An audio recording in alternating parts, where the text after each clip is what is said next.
Welcome to Q-risq Analytics. This video will instruct you on how to register an account. Once on the Q-risq homepage, click the red registration button. Locate the white box and then enter your property's address you wish to register. This loading screen may take up to 30 seconds. If the address is in Q-risq service area, you will select if you want to pay on a monthly or seasonal basis.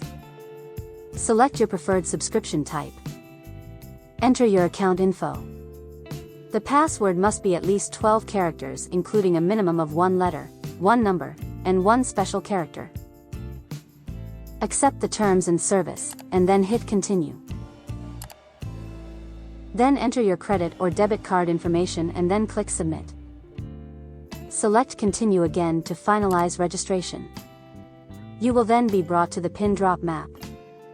On the right-hand side of the screen is the Street View navigation, and on the left-hand side of the screen is the pin drop map. Once opening the map, make sure that the red pin is in the center of the roof of the address you wish to register. Then click Submit. For more information, please refer to the pin drop tutorial at the top of the pin drop page.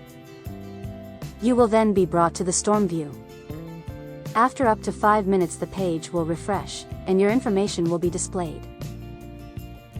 Thank you for joining us on this Q-risq web app demonstration.